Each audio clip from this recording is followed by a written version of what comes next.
The luxuriant emerald green landscapes stretching before our eyes are in Lancaster County in southeastern Pennsylvania. Some of these fields have been under constant cultivation since the early 1700s, when groups of refugees from European oppression came here at the bidding of William Penn to take up their lives anew. English-speaking settlers already in the area called these new immigrants, who spoke only German, the Dutch.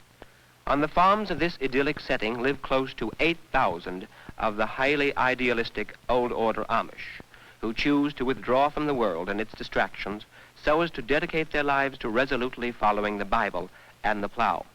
For the Amish farmer, only the scriptural virtues of humility, holiness, and hard work can lead to happiness.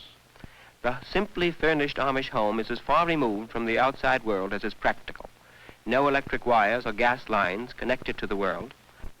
Radios, television sets, and other of the mass media have no place in the homes. Power to pump water for the house and the barn is provided by the crude water wheel in the meadow or by the windmill. Amish families are large and work is hard.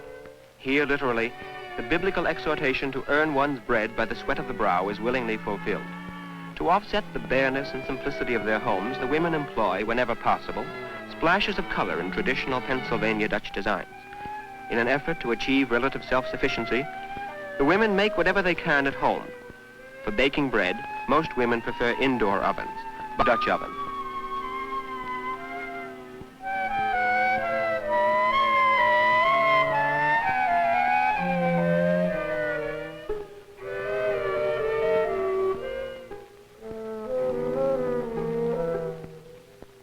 Preparing the large dinner which the men working in the fields will expect is a cooperative project on the part of all the women in the household. At an early age, children begin to gain familiarity with the fields and the animals they will be working with for the rest of their lives. It is not long before they master the fundamentals of farming.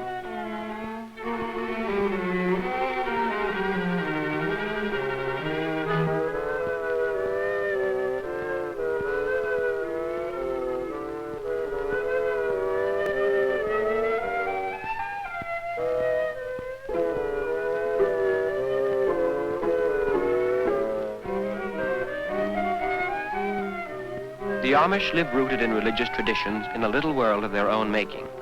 Though they would undoubtedly like to, they are unable to build a physical wall to cloister themselves. Hence, they must be content with the building of a symbolic wall to shut themselves off from the world. This wall is made up of indifference to what the world has to offer and of rejection of the influences of the world. The use, for example, of these fine draft horses instead of a modern tractor represents part of that wall. Within their little world, whether it be in Pennsylvania, Ohio, Indiana, Illinois, or Canada, conformity in matters of dress, transport, customs, housing, farming methods, and the like is total. Thus, the distinction between the plain Amish world and the gay outside world is all the more firmly established. After dinner and a short rest, the girls help the men hitch up the team before going back to housework.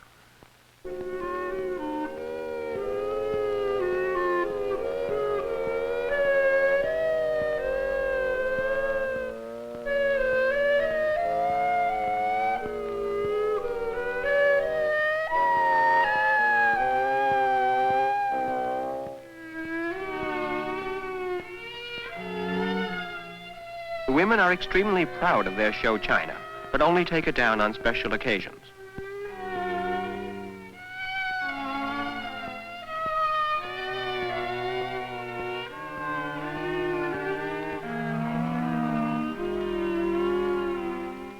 Even the children have their chores.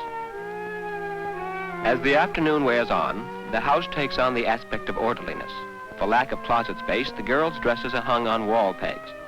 The younger girls wear the brighter dresses. Glassware and china are collected by every unmarried girl for inclusion in her trousseau.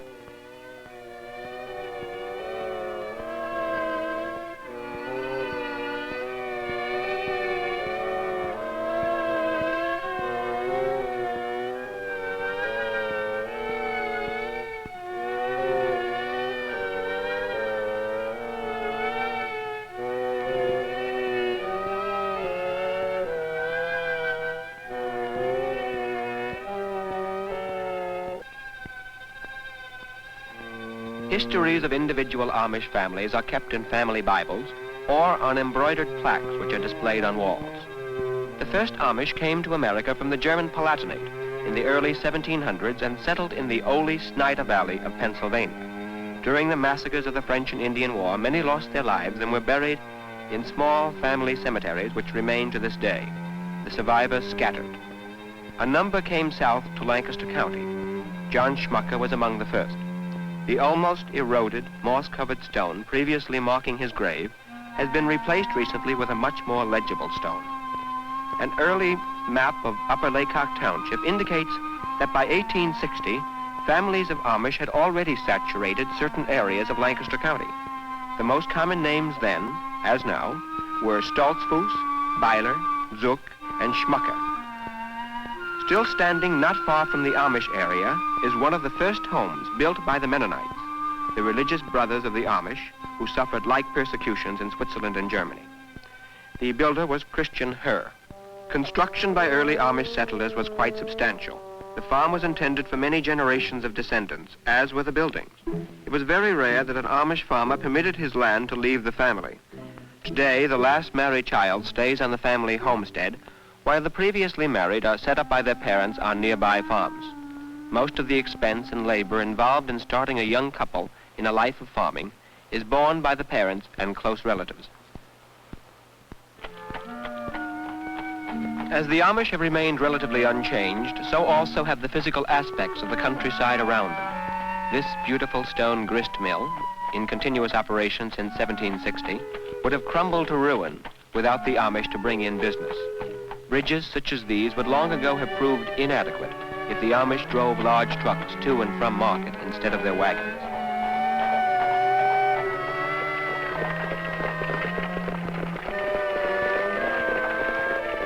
Here, 3 generations of the same family live on the same farm and work it cooperatively. Each family lives in its own self-contained unit. Everything is in readiness for Sunday church meeting, or as the Amish call it, May. The benches are waiting to be picked up and brought to the house where May will be held. The going-to-meeting clothes are being aired. The service is held each fortnight in the home of another member of the congregation.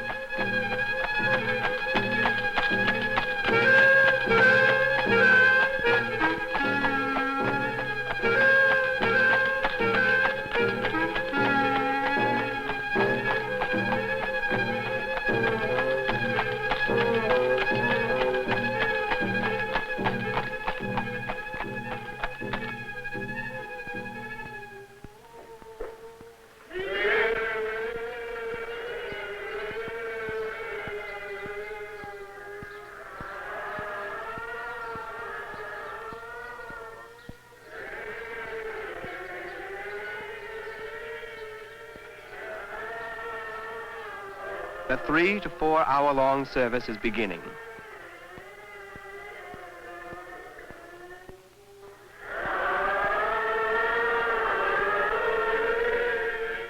It opens with a number of slow-tune hymns chosen from a hymnal called the Ausbund.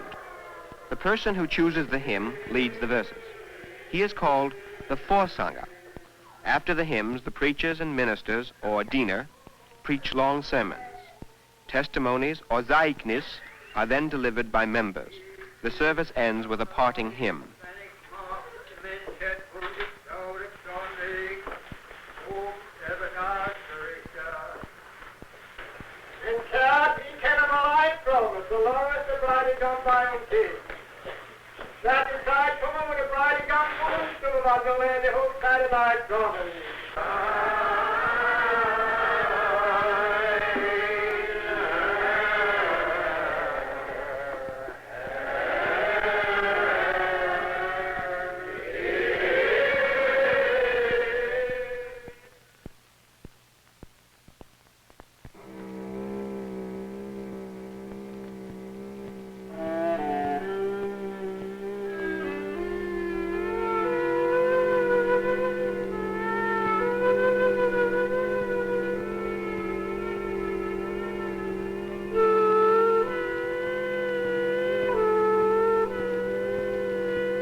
After the service, the day is devoted to Freundschaftsbuch, or fellowship. Each age group clusters off by itself to discuss its common interests, while the women open the picnic baskets brought by each family, set up tables by mounting the church benches on sawhorses, and serve a tasty cold lunch.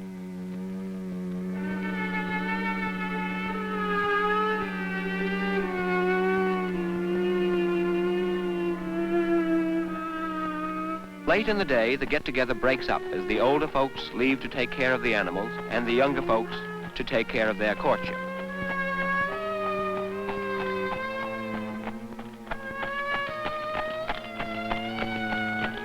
This young man is only interested in one of the girls. He's giving the other a ride to a friend's house where she'll pass the rest of the afternoon discussing subjects close to the female heart.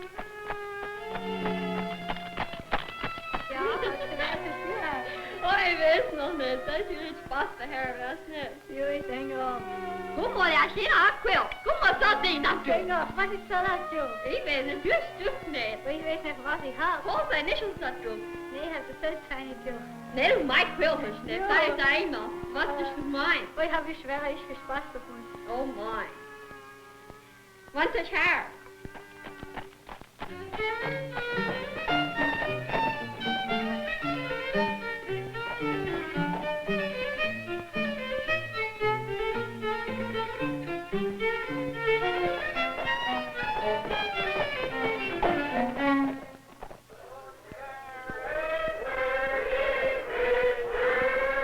Later in the evening, the young folks hold their singing.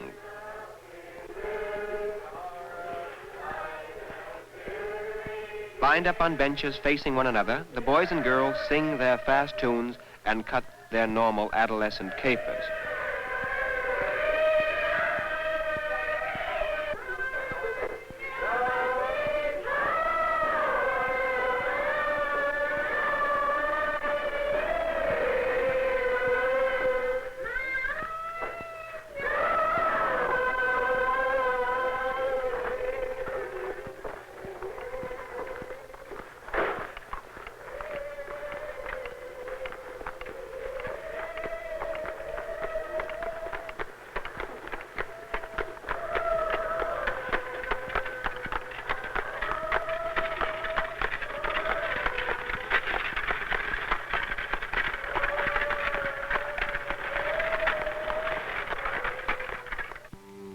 An addition is being built to the old homestead, which means that a pair of newlyweds is about to move in.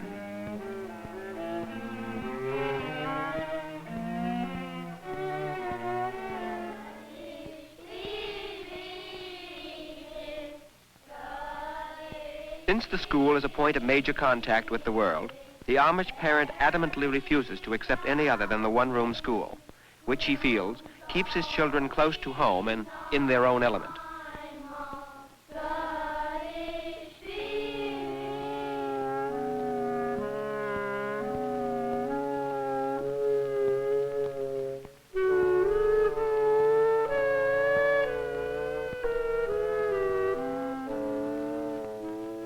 The teacher is an outsider with an understanding and respect for the Amish way of life. She teaches 8 grades in one room, leaving little time for personal attention to an individual or to a grade. The children themselves make up for this by helping one another and by studying quietly. In the early grades, the children take their studies seriously and seem to learn quite fast.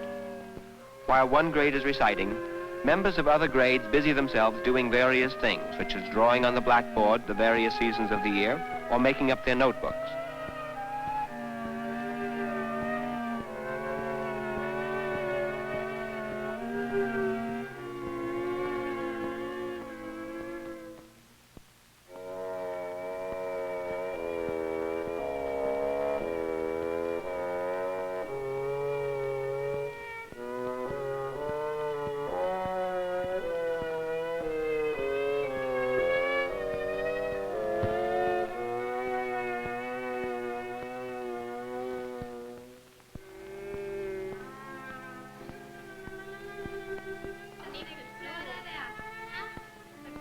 The only interruption in the smooth routine of the morning will be the lunch hour.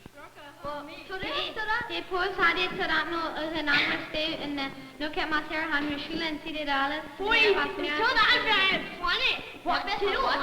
Ej, spåner. Sutter? Ja, nu. Så er det lige beschrækker. Det er vi også. Nej, ej, tufte rondyner.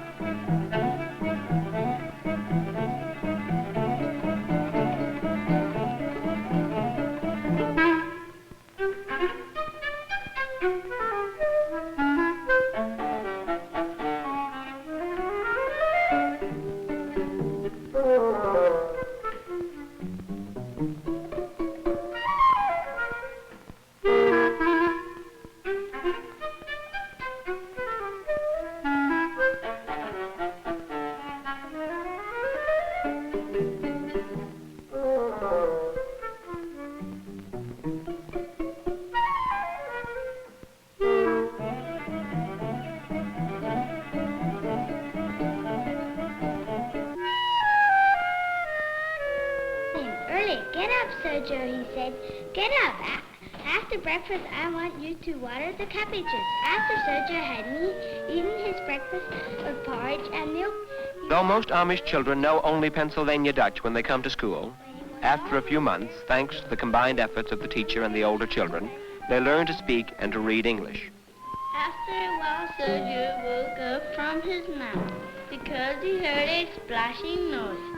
At the pond, he saw a small elephant splashing water with his trunk.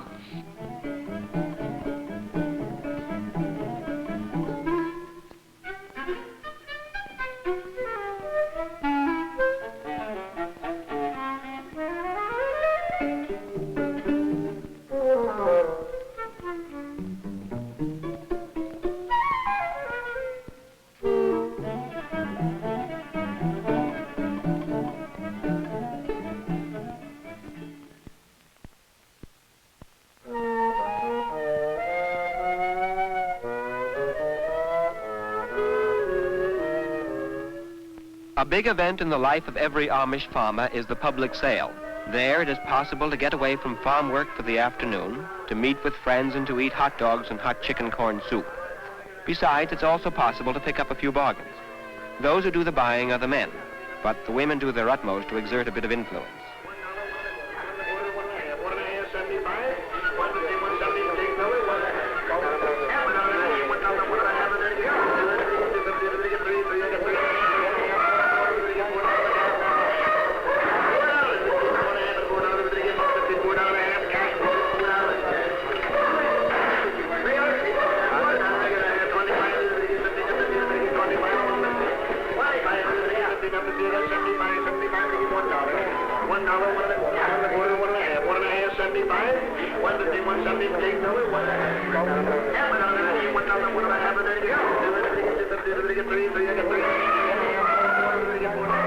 A few of the older women may bring along their quilting, and the younger men a small ball which they use to play corner ball. Corner ball, or mosh ball as the Amish call it, is played on a mushy surface. One team forms the corners of the square and throws the ball. Another team is in the middle of the square and dodges or chooks the ball. A corner man who misses or a center man who is hit drops out of the game. The team to run out of men first loses.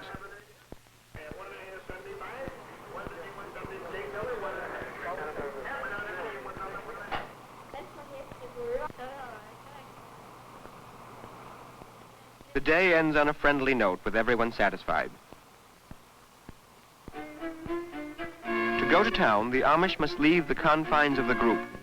Thus, they become part of the business life of the world they shun, and the symbolic wall around their little world begins to crack. And yet it could not be otherwise in the 20th century.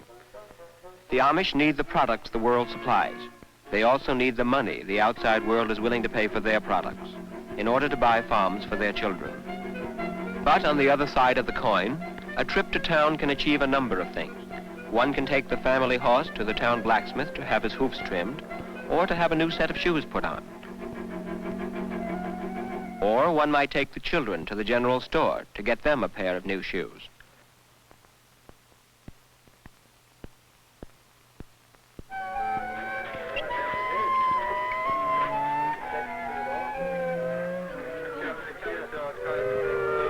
At the farmers' markets, the entire family sells the products of the farm or the garden, or such homemade products as cakes, pies, and preserved meats.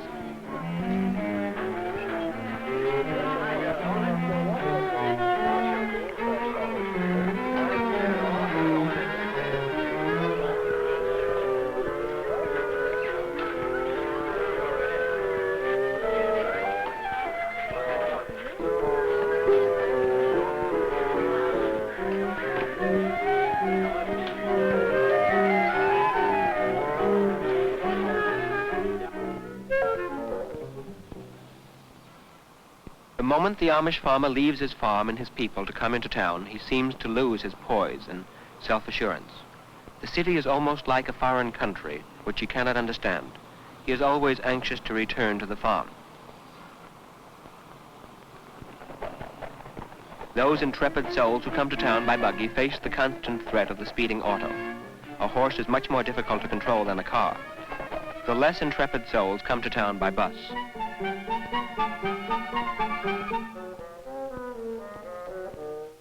At harvest time, the Amish farmers pool their animals and their labor. The thrashing party moves from farm to farm, leaving behind it a number of overbrimming granaries. Wheat is sold to the local grist mill, where it will be made into flour. The outer covering of the grain serves well as cattle feed.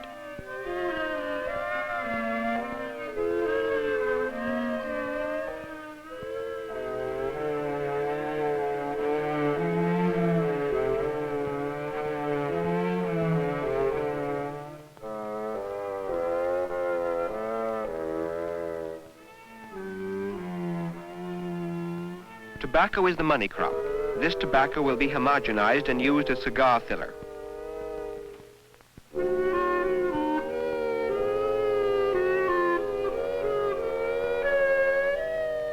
Each stake or lath holds 5 to 6 stalks of tobacco.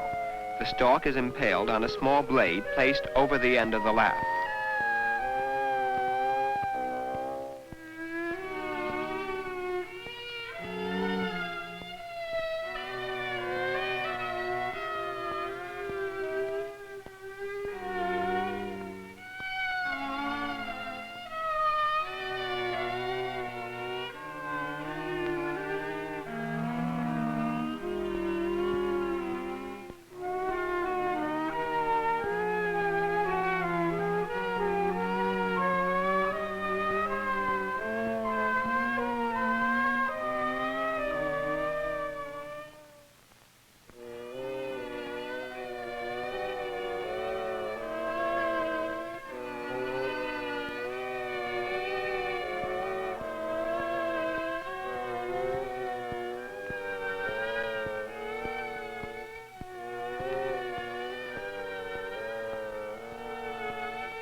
Rich green tobacco waits outside the barn to be hung up on the rafters. Later on in the year, when the plants turn brown, the leaves will be stripped from the stalks and compressed into bales.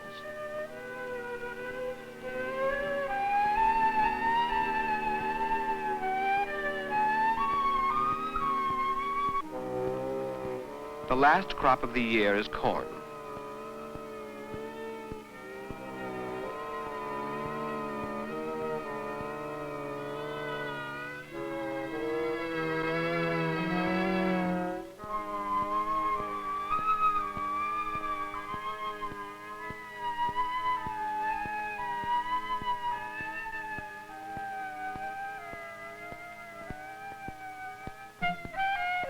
During the winter, fire ravaged this Amish barn. The immediate task of the neighbors is to tear down the unburned sections and to clear the way for a new foundation to be built by contractors.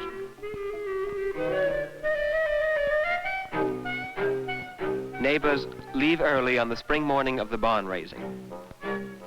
Past the charred remains of farm equipment come the first to arrive. About 200 men from as far as 10 miles away are assembling to contribute their time and labor to building a new barn. Close to 50 women are also coming to help prepare meals and refreshments.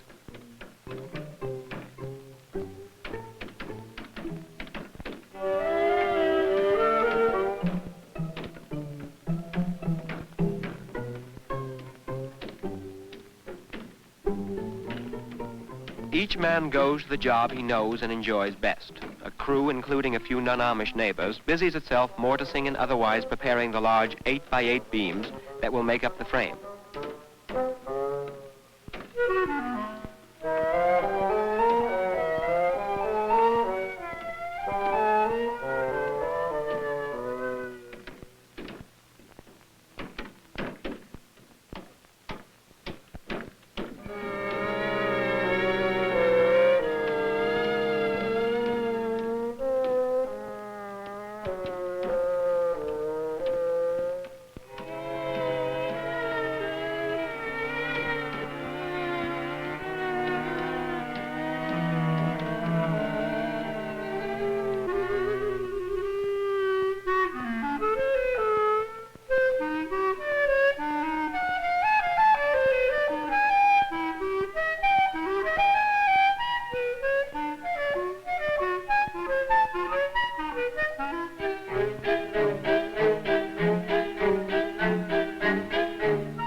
cost of building the barn has been sustained by the entire Amish community. Each family contributes to a common fund in proportion to its ability to pay. This is a rudimentary form of mutual insurance.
Conflicts between the Amish and the outside world arise inevitably.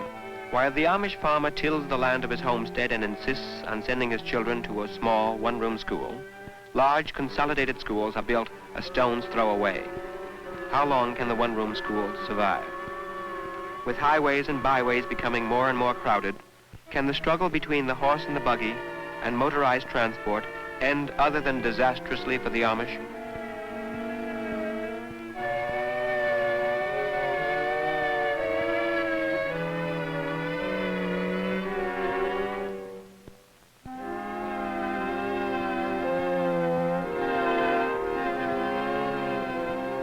The funeral procession moves slowly. Drivers in powerful cars feel their momentum checked and move to pass. It's not disrespect for the hearse, just impatience with slowness. As the momentum of forward-moving America increases, pressure on the slow-moving Amish grows. As the American personality moves towards homogenization, Amish nonconformity is increasingly resented. The only salvation for the Amish farmer is to remain blissfully unmindful of the attitudes of the world. His back must stay turned on the world as he inexorably follows the Bible and his plow toward the renewal of life in his fields each spring.